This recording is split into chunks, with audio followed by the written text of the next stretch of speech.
بہت عرصہ پہلے ایک جگہ سیب کا ایک بہت بڑا درخت تھا۔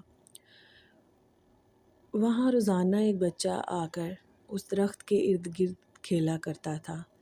وہ بچہ اس درخت کی ٹہنیوں سے چمٹ چمٹ کر اس کی چوٹی پر چڑھتا، اس کے سیب کھاتا اور تھک کر اس کے سائے کے نیچے لیٹ کر مزے سے اونگتا۔ وہ بچہ اس درخت سے محبت کرتا تھا اور وہ درخت بھی اس سے محبت کرتا تھا اور اس کے ساتھ کھیلنا پسند کرتا تھا۔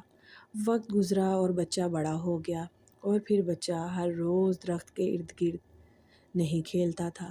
ایک دن بچہ واپس آ گیا لیکن وہ دکھی تھا۔ درخت نے کہا، آؤ میرے ساتھ کھیلو۔ بچے نے جواب دیا، میں اب اتنا چھوٹا نہیں رہا کہ درختوں کے ارد گرد کھیلوں، مجھے کھلونے چاہیے اور کھلونے خریدنے کے لیے مجھے پیسے چاہیے۔ درخت نے کہا، میرے پاس تو پیسے نہیں ہیں، لیکن یہ ہو سکتا ہے کہ تم میرے سارے کے سارے سیب لے لو اور انہیں بیچ دو تاکہ تمہیں پیسے مل جائیں۔ بچہ بہت ہی خوش ہو گیا۔ بچہ درخت پر چڑھا اور سارے سیب توڑ لیے اور خوشی خوشی وہاں سے چلا گیا۔ درخت نے اپنے سارے پھل کھو دیے، لیکن اس کی خوشی سے بہت ہی کم تھا۔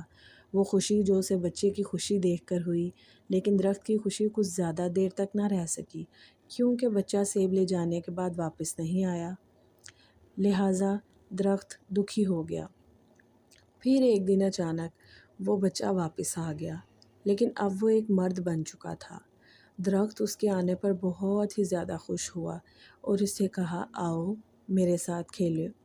بچے نے جواب دیا، میرے پاس کھیل کے لیے وقت نہیں کیونکہ مجھے اپنی بیوی بچوں کے لیے کام کرنا ہے۔ مجھے ایک گھر چاہیے جو ہمیں تحفظ دے سکے۔ کیا تم میری مدد کر سکتے ہو؟ مجھے افسوس ہے، میرے پاس تو کوئی گھر نہیں، لیکن تم اپنا گھر بنانے کے لیے میری ٹہنیاں اور شاخیں کاٹ سکتے ہو۔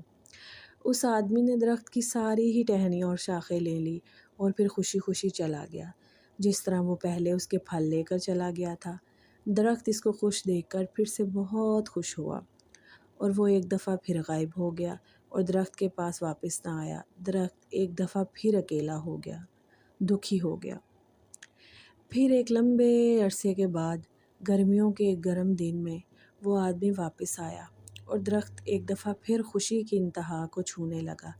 اب شاید یہ میرے ساتھ کھیلے، آؤ میرے ساتھ کھیلو، درخت نے کہا۔ آدمی نے درخت سے کہا، میں اب بوڑھا ہو گیا ہوں اور چاہتا ہوں کہ کسی دریا میں کشتی رانی کرتے ہوئے کسی پرسکون جگہ میں جا پہنچوں۔ آدمی نے درخت سے کہا، کیا تم مجھے ایک کشتی دے سکتے ہو؟ تو درخت نے کہا، میرے پاس تو کشتی نہیں ہے، ہاں لیکن تم میرا تنا لے کر اس کی کشتی بنا لو، اس طرح تم اس کے ذریعے دور تک جا سکتے ہو اور خوش ہو سکتے ہو۔ تو اس آدمی نے درخت کا تنا کاٹ لیا اور اس کی کشتی بنا لی اور پھر آدمی کشتی میں سوار ہو کر چلا گیا اور ایک لمبی مدت تک واپس نہ آیا۔ آخر کار دیر تک غائب رہنے کے بعد وہ آدمی واپس آیا۔ اسے دیکھ کر درخت نے دکھ سے کہا، مجھے افسوس ہے میرے بیٹے کہ اب میرے پاس تمہیں دینے کے لیے اور کچھ نہیں، اور کہا، تمہارے لیے اب اور سیب بھی نہیں ہیں۔ آدمی نے کہا، کوئی بات نہیں، اب میرے دانت بھی نہیں جن سے میں سیب کو کاٹ سکتا، تمہارے کودنے پھاندنے کے لیے اب میرا تنا بھی نہیں۔ تو آدمی نے کہا، میں اب بوڑھا ہو گیا ہوں، ایسا کام نہیں کر سکتا۔